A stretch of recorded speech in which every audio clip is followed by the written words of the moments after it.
Entonces, ya recién estábamos diciendo, empezamos a hablar de la fisiopatología, ¿verdad? Estuvimos hablando de la tríada de Virchow.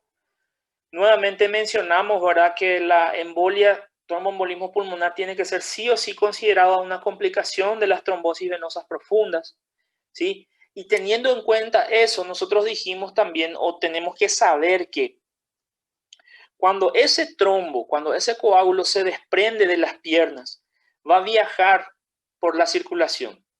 Y cuando llega al árbol arterial pulmonar, puede producir o va a producir una oclusión más o menos extensa y aguda. O sea que, ¿por qué dice más o menos extensa? El coágulo puede taponar todo el vaso, eso sería catastrófico, o puede taponar parte del vaso. Entonces, eso daría problemas, pero no sería tan catastrófico, ¿verdad? Entonces, y este fenómeno de oclusión parcial o completa de ese vaso sanguíneo va a llevar a alteraciones fisiopatológicas más o menos graves según ciertos parámetros. O sea que, ¿de qué va a depender que sea un tromboembolismo grave, por ejemplo? Lo primero, ¿qué es? El grado de reducción del área transversal del vaso pulmonar, ¿verdad? Del tamaño del coágulo. Es un coágulo chiquitito que llegó ahí, pero ocluyó 20% de la luz del vaso. No va a crear tanto problema.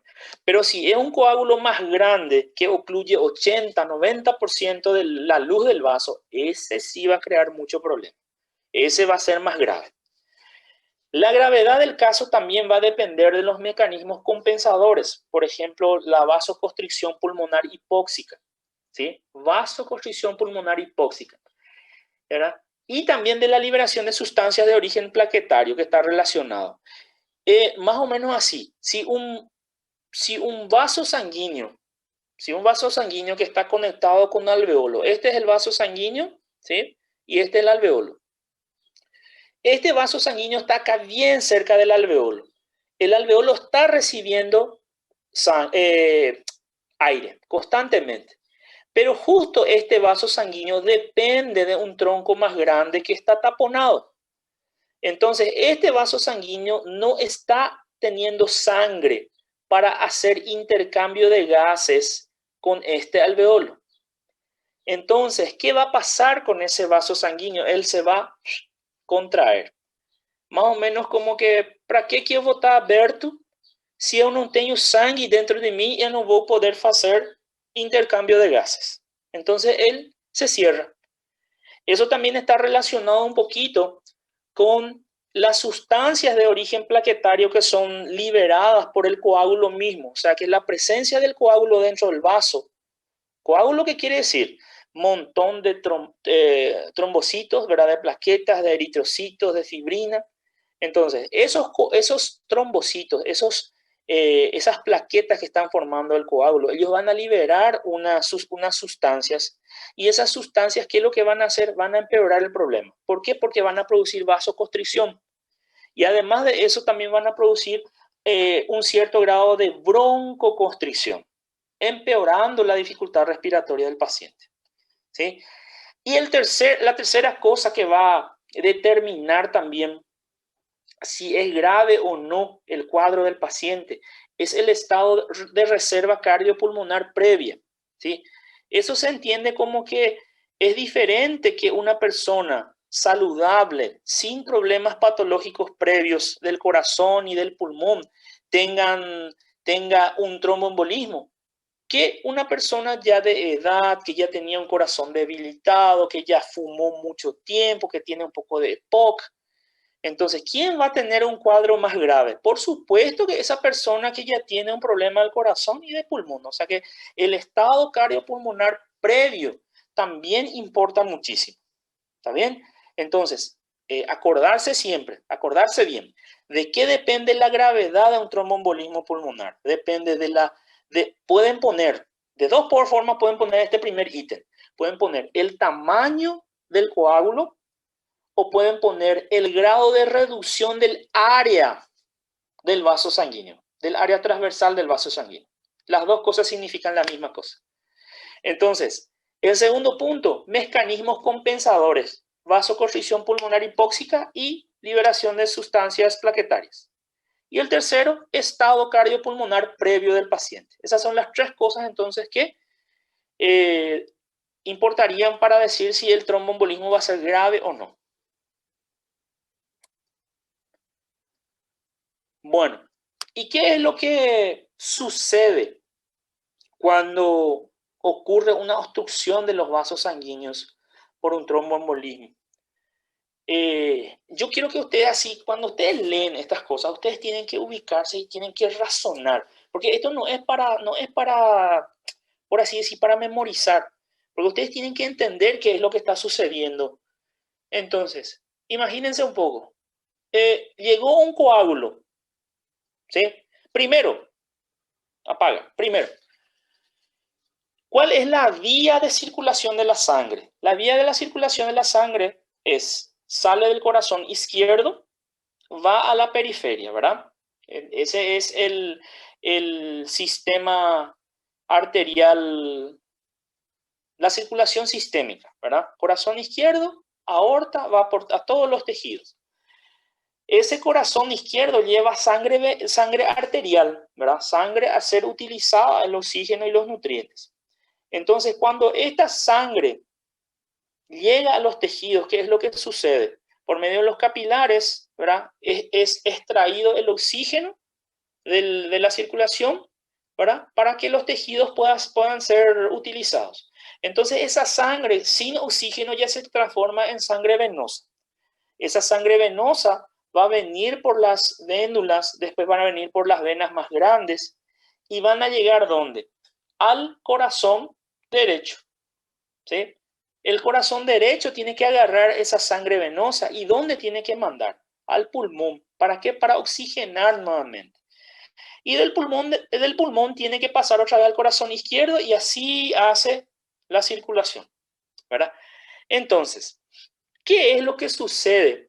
Por ejemplo, si salió un coágulo de mi pierna y se fue a parar al corazón derecho y después a los vasos pulmonares, causa un tromboembolismo, ¿sí? ¿Ese tromboembolismo en qué consiste? En la oclusión parcial o total de un vaso sanguíneo. Vamos a decir que no ocluyó totalmente uno de los vasos sanguíneos del árbol arterial pulmonar. ¿En qué va a redundar? ¿Cuál es la consecuencia de ese taponamiento, de esa obstrucción? ¿Sí? Si un vaso está obstruido parcialmente, ahí le pregunto a ustedes, si un vaso sanguíneo es obstruido parcialmente, ¿la resistencia dentro de ese vaso aumenta o disminuye? Aumenta. La resistencia aumenta, sí, señorita, aumenta.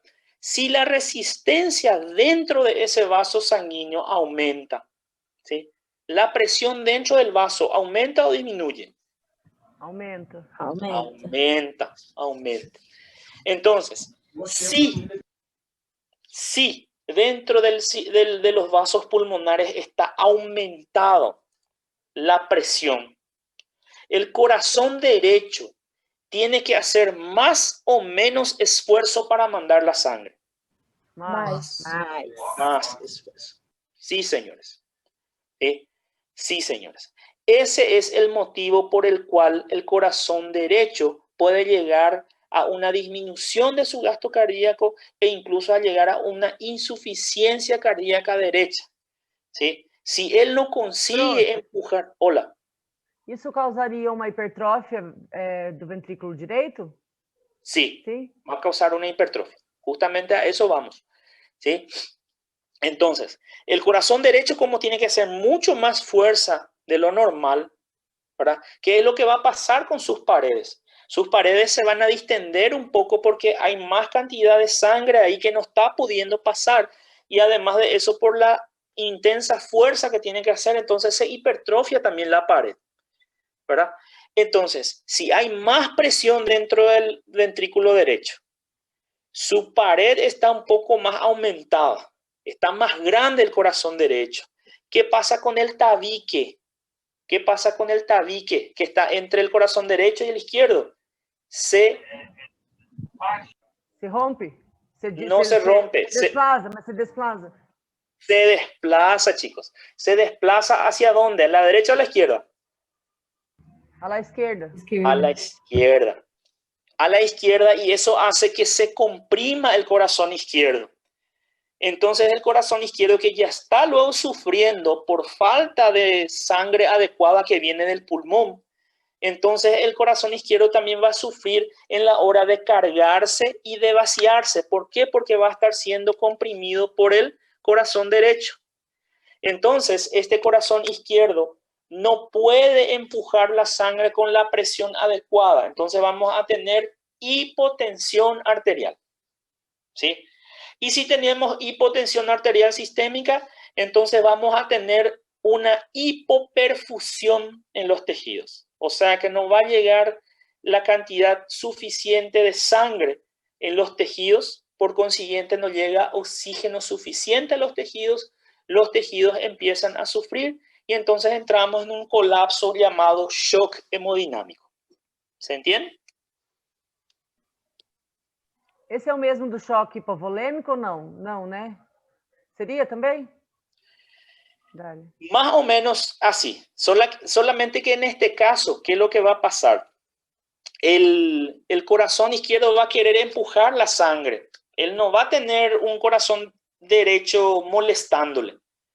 El problema es que no va a haber sangre para él hacer la contracción. ¿Sí? No va a tener, ¿por qué? Porque yo ya está sangrando y mi sangre se va a estar derramando. Entonces él va a querer él va a aumentar su fuerza de contracción, va a aumentar su frecuencia cardíaca incluso para tratar de aumentar la presión y hacer llegar a los tejidos la mejor cantidad de sangre. Mas fazendo isso, ele vai fazer você sangrar mais ainda. ¿Entienden? Y ahí la presión va cayendo y entonces yo voy muriendo por un shock hemodinámico. Shock hipovolémico. O senhor pode repetir um pouco, porque eu não sei se eu acompanhei direito. ¿Qué parte? A parte do final, que o ventrículo esquerdo fica apertado pelo direito. Pero vos seguiste, ¿verdad? Entonces, llegó, obstruyó parcialmente o totalmente el coágulo, nuestro vaso sanguíneo. Aumenta la resistencia, aumenta la presión, ¿verdad? Al aumentar la presión, ¿qué sucede dentro del corazón derecho? El corazón derecho también tiene un aumento de presión, ¿sí? Aumenta la presión y también aumenta la cantidad de sangre que no está pudiendo pasar hacia los pulmones. Entonces el corazón es como que se dilata, se hincha, ¿sí? También sus paredes se pueden hipertrofiar con el tiempo si es un cuadro crónico, ¿verdad? Entonces, al dilatarse ese corazón, él comprime el tabique hacia la izquierda. Al comprimir el tabique hacia la izquierda, él comprime al corazón izquierdo. Y el corazón izquierdo ya no se puede cargar ni vaciar correctamente. Si no se puede vaciar correctamente, si no puede empujar un buen gasto cardíaco, si no tiene una buena fracción de eyección, eso quiere decir que su presión va a caer, va a haber una hipotensión arterial. Si hay hipotensión arterial, la poca sangre que hay no va a conseguir llegar a todos los tejidos. Si no llega a todos los tejidos la sangre, el oxígeno tampoco llega adecuadamente. Y los tejidos entonces empiezan a sufrir, ¿verdad? Hipoxia. Y entonces el paciente entra en un cuadro que se llama shock hemodinámico. Muchas gracias. Sí, gracias. Buenas Aires. Prof, Sim. Essa afetação do coração é o que é chamado de cor pulmonar? Por conta do problema. Ah, tá. Sí mismo. Porque eso nosotros habíamos hablado la vez pasada también. Cor pulmonale. Cor pulmonale. Es corazón pulmonar. ¿Sí? Es un corazón que previamente estaba sano, que se va a enfermar por culpa del pulmón. Porque se dan cuenta que en este caso, el corazón, pobrezinho, o corazón estaba haciendo el trabajo dele. Solo que un coágulo se fue a parar dentro del pulmón y el pulmón empezó a tener problemas. Y el pulmón tiene problemas, por consecuencia, el corazón derecho también. ¿Se dan cuenta? Então, o cor pulmonar é uma consequência, né, do problema Sim. do pulmão que afeta o coração. Entendi, prof. Obrigada. Assim mesmo. Prof, Sim. só que o cor pulmonar é uma consequência da insuficiência cardíaca esquerda, né? También puede ser consecuencia de la insuficiencia cardíaca, pero también puede ser consecuencia, por ejemplo, ¿ustedes no dieron todavía neumonías intersticiales con la doctora? Intersticiales ainda Já, não. prof, sim. ¿Ya? Vimos Já, sim. Sim, Bueno, prof. Ah, sim. Insuficiência cardiopática. Sim. Sí. ¿Qué pasa en las neumonías intersticiales? En las neumonías intersticiales, como su nombre lo dice, el intersticio del pulmón es el que se inflama, ¿sí? Al inflamarse el intersticio, también se inflaman las estructuras alveolares, los vasos sanguíneos, todo lo que está ahí alrededor. Y con el tiempo, esa inflamación va a llevar a la fibrosis de ese intersticio. Además de fibrosar el intersticio, fibrosa también los vasos sanguíneos, los nervios, los linfáticos, todo, ¿sí? Y los alveolos. Entonces, ¿qué es lo que va a pasar ahí en ese lugar? En vez de tener un parénquima sano, que está, por el cual circula sangre, por el cual llega aire, ¿qué es lo que vamos a tener ahí? Vamos a tener un parénquima fibrosado, ¿sí? Fibrosado. Entonces, si el parénquima pulmonar está fibrosado, los vasos sanguíneos también tienen un cierto grado de oclusión o incluso se cierran completamente, se fibrosan completamente. Entonces, muchos de esos vasos sanguíneos van a tener la resistencia muy aumentada. ¿Por qué? Porque están fibrosados, no está pasando sangre por ahí. Entonces, ¿qué tiene que hacer también el corazón derecho para poder mandar por lo menos sangre a esos lugares que pueden recibir sangre? Tienen que hacer mucho más esfuerzo.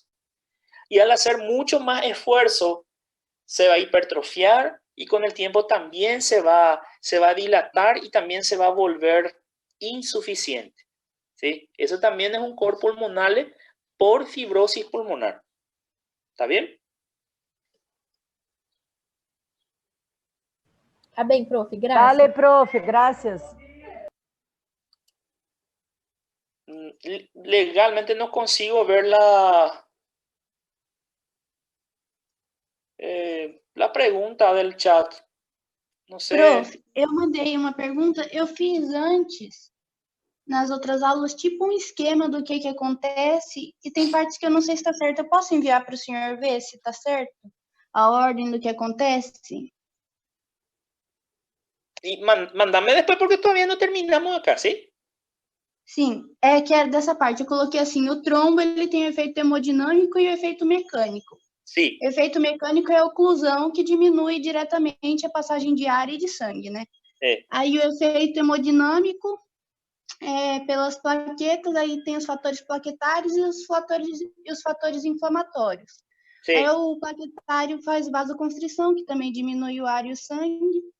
Aí os inflamatórios diminuem o espaço, aumenta o espaço morto, diminui sulfatante e causa broncoconstrição. Sim. Aí tudo isso da vasoconstrição dá o compromisso hemodinâmico, né? Aumenta a resistência, aumenta a pressão no coração direito, aí o coração direito se dilata, então se debilita, tabique vai à esquerda, diminui o gasto cardíaco esquerdo, que é o core pulmonar, né? Aí causa hipertensão arterial sistêmica e o choque hemodinâmico. Hipo. Não é hiper, hipotensão. Hipotensão mesmo, tá escrito. E daí causa o choque hemodinâmico por hipoperfusão nos tecidos. Tá.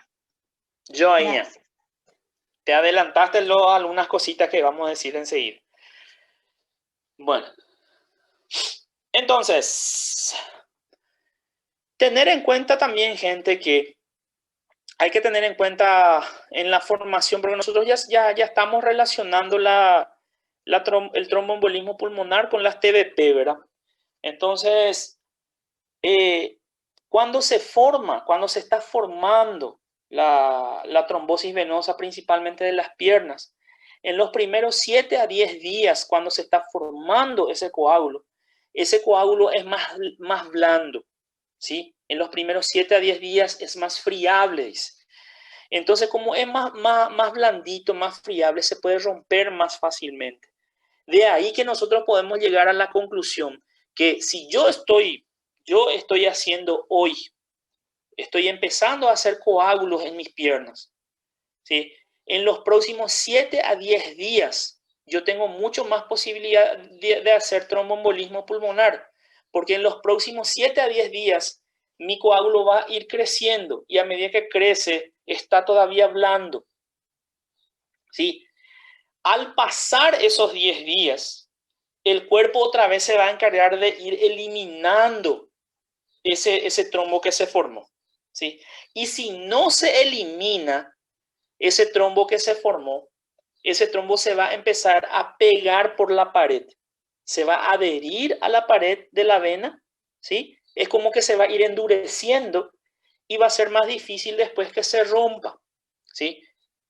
Y al no romperse, al tener menos posibilidad de romperse, menos posibilidad de hacer tromboembolismo. O sea que de ahí que llegamos a la conclusión entonces, de que en la formación o en el periodo de formación de las trombosis venosas profundas, en los primeros 7 a 10 días tenemos más peligro de hacer tromboembolismo pulmonar. ¿Por qué? Porque en esos 7 a 10 días es cuando el trombo que se está formando está todavía blando, se puede romper fácilmente. Por eso es más peligroso en esos 7 a 10 días. ¿Se entiende?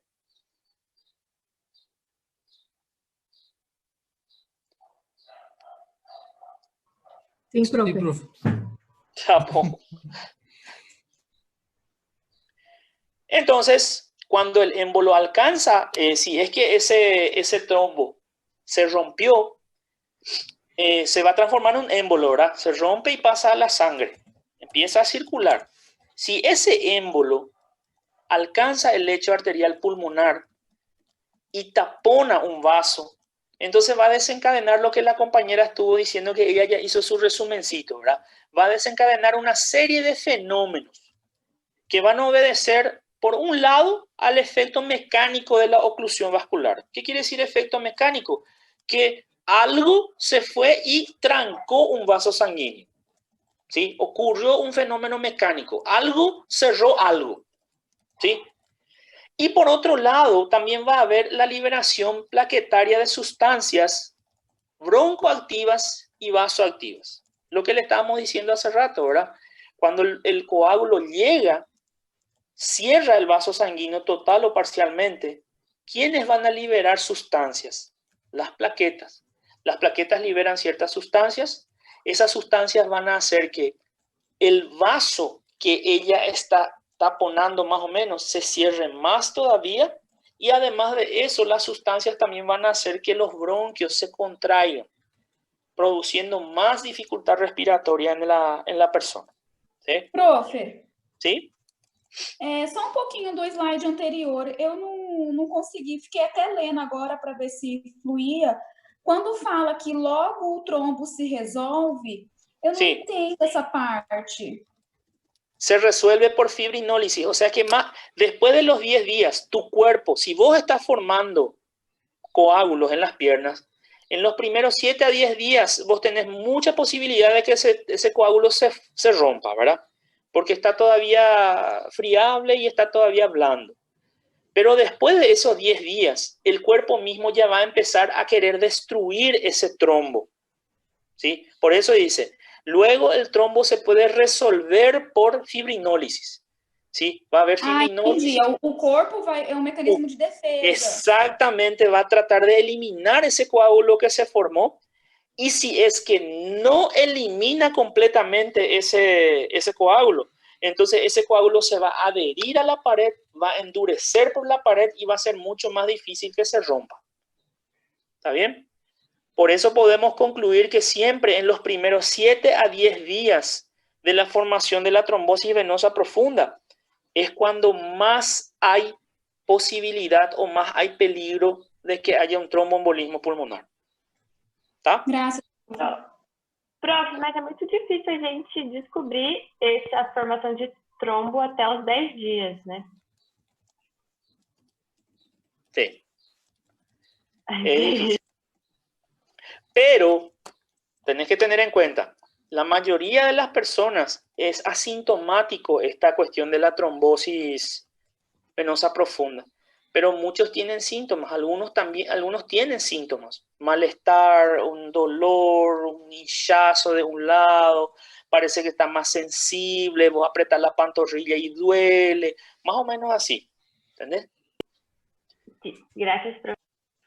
Bueno, y acá lo que estábamos diciendo, la compañera también estaba diciendo, ¿verdad? En síntesis, ¿qué es lo que van a suceder con todo esto, verdad? Se producen alteraciones hemodinámicas que se manifiestan por vasoconstricción arteriolar, que provoca incremento de la resistencia vascular, hipertensión arterial pulmonar, aumento de la presión dentro de los vasos pulmonares, y eso va a llevar a un eventual fracaso del corazón, a un cor pulmonar, ¿sí? Y además de esos efectos, esas alteraciones hemodinámicas, también vamos a tener alteración respiratoria. O sea que, ¿qué es lo que va a suceder? Va a haber un aumento del espacio muerto. ¿Por qué? Porque va a haber alveolo recibiendo y quitando aire. Pero los vasos sanguíneos no van a funcionar. Entonces, hay alveolos que podrían hacer intercambio de gases, pero no hay buena circulación para hacer el intercambio de gases, ¿sí? Además de eso también, ¿qué era que hacían las plaquetinas? Liberaban sustancias que van a producir broncoconstricción, y además de eso también, los alveolos que necesitan, los neumocitos que están en los alveolos, que necesitan de sangre para producir surfactante, no van a poder producir surfactante. Va a faltar surfactante. ¿Por qué? Porque el alveolo, los neumocitos, necesitan de la sangre que trae este vaso sanguíneo. Si este vaso sanguíneo no trae sangre, no hay producción ¿eh? ¿Qué fue? Marcos, Perdão, professor, tá- estava falando com meu pai aqui. Tô dizendo que é muito correria, muita aula, né? Desculpa. Entonces, alteraciones respiratorias, aumento del espacio muerto alveolar, broncoconstricción por las sustancias plaquetarias sueltas, disminución del surfactante porque los neumocitos no van a tener materia prima para producir el surfactante. ¿Cuál es la materia prima? Sangre, ¿verdad? No hay. Y entonces se forman microatelectasias, ¿sí? Muchos pequeños alveolos se cierran por falta de irrigación sanguínea. En general, a las 48 o 72 horas de haberse iniciado el tromboembolismo pulmonar, ¿verdad? Se tiene que ir resolviendo el émbolo. Si es que la persona sobrevive y si el daño no fue tan importante, ¿sí? Esa resolución del émbolo, esa eliminación del trombo, ¿verdad?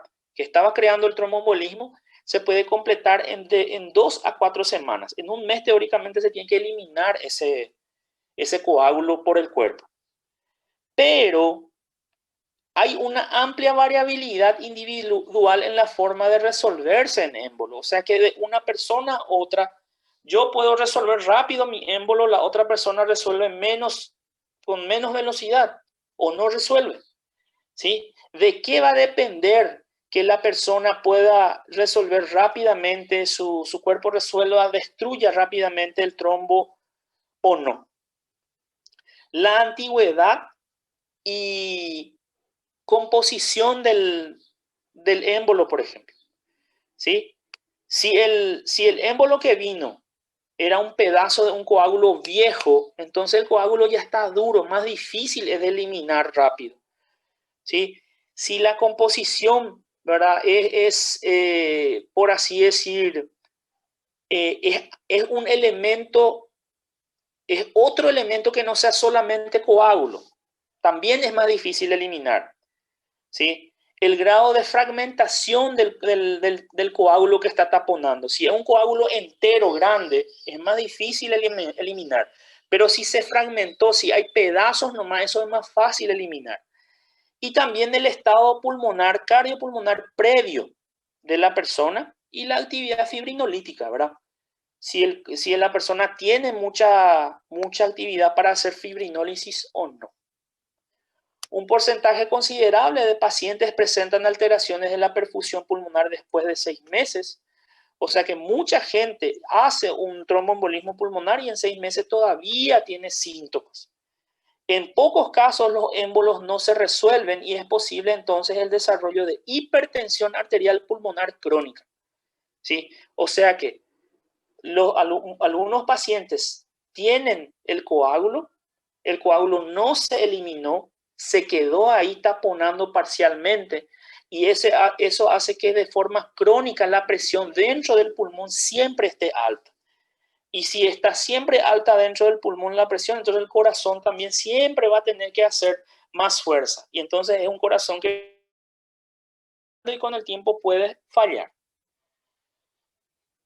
Entonces, estos fenómenos van a generar una alteración en el intercambio de gases, ¿verdad? Por desigualdades regionales de las relaciones de ventilación-perfusión, cuyo resultado es la aparición de hipoxemia arterial, aunque su presentación es inconstante. O sea, lo que podemos pensar es que si hay un alveolo funcionando, pero no hay un vaso sanguíneo para hacer el intercambio de gases, va a haber más ventilación que perfusión.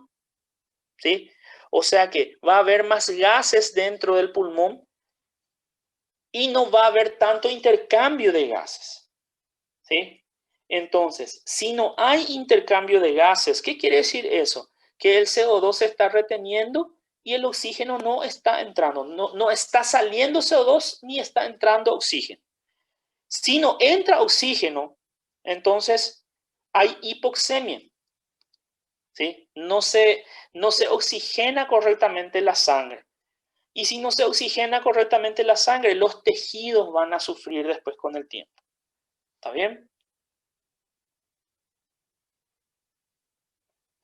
Y acá están los dos compromisos que estaba hablando ya la compañera hace rato, porque ya nos dijo su resumen, ¿verdad? Los dos compromisos fisiopatológicos importantes, ¿verdad? El compromiso respiratorio y el compromiso hemodinámico.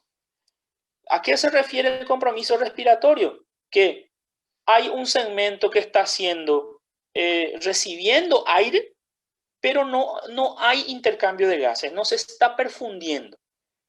¿Sí? Y el compromiso hemodinámico habla de que la resistencia aumentada en el flujo sanguíneo pulmonar por la obstrucción embólica va a causar una hipertensión pulmonar. ¿Está bien? Y vamos a dejar. ¿Hola? Sí. Las dos consecuencias fisiopatológicas de los émbolos están muy relacionados con todo lo que nosotros ya dijimos, ¿sí? Compromiso respiratorio. ¿Por qué hay un compromiso respiratorio? Porque hay ventilación, ¿sí? Hay pulmón siendo ventilado, pero no está siendo perfundido, ¿sí? No está, esos alveolos que tienen aire no están teniendo vasos sanguíneos que están haciendo perfusión, que están intercambiando gases, ¿sí? Y en ese caso, ¿qué es lo que aumenta? Aumenta el espacio muerto. Y el compromiso hemodinámico se refiere a qué cosa? Al aumento, debido a la resistencia aumentada, el flujo sanguíneo pulmonar por la obstrucción embólica va a producir una hipertensión pulmonar. O sea que hay un cierre de vasos, entonces al cerrar ese vaso aumenta la resistencia y aumenta la presión dentro del árbol arterial. Ese es el compromiso hemodinámico.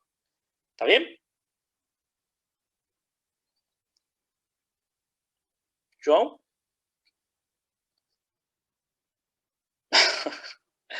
Bueno, vamos a dejar hasta acá. La próxima clase vamos a hacer un pequeño resumen de esto, no se preocupen. Van a tener tiempo para preguntar sus dudas y después vamos a terminar. ¿Está bien? Porque ahora tengo que llamar la lista porque si no, no voy a tener tiempo. Dale, profe. Vou colocar Dale, ausente em profe, todo tranquilo. mundo. Ah, tá. Nós até dançamos hoje. Tem que pôr 2 presenças. Tá bom. No reclama, Natalia, no reclama. Ahí apareció ahora acá el chat. Apareceu.